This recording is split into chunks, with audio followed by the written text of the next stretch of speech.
পাকিস্তানের বিপক্ষে প্রথম 2 ম্যাচ হেরে সিরিজ হেরেছে টাইগাররা। আগামীকাল বাংলাদেশ সময় রাত 9টায় পাকিস্তানের বিপক্ষে তৃতীয় ও শেষ ম্যাচে মান বাঁচানোর লক্ষ্যে মাঠে নামছেন লিটন দাসের দল।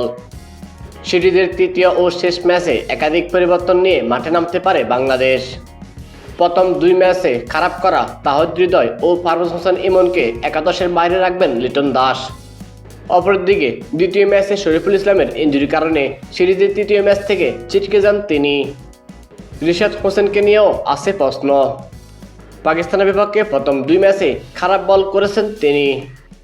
সব মিলিয়ে একাধিক পরিবর্তন নিয়ে সিরিজের তৃতীয় ও শেষ ম্যাচে কেমন একাদশ নিয়ে মাঠে নামবেন বাংলাদেশ তা দেখে নিন এক নজরে। তৃতীয় ও শেষ ম্যাচে ওপেনিংয়ে থাকছেন তানজিদ হাসান তামিম, তা নিশ্চিত। প্রথম 2 ম্যাচে ভালো ইনিংস শুরু করেন তিনি, তবে ইনিংস বড় করার আক্ষেপ আছে তার। ওপেনিংয়ে তানজিদ হাসান তামিমের সঙ্গে থাকছেন অধিনায়ক লিটন কুমার দাস।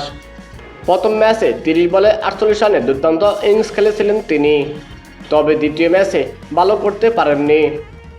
নাম্বার 3-এ থাকছেন সাবেক অধিনায়ক নাজমুল হোসেন শান্ত।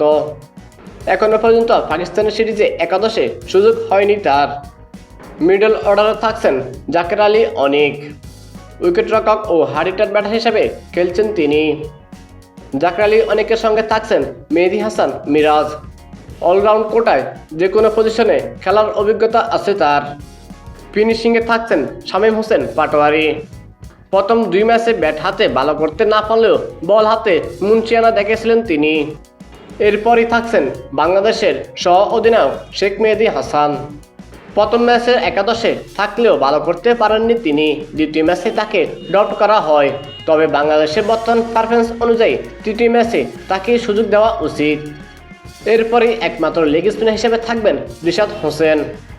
প্রথম 2 ম্যাচে ভালো করতে না পারলেও সাম্প্রতিক পারফরম্যান্স বিবেচনায় তাকে একাদশে রাখতে যাচ্ছেন লিটন দাস।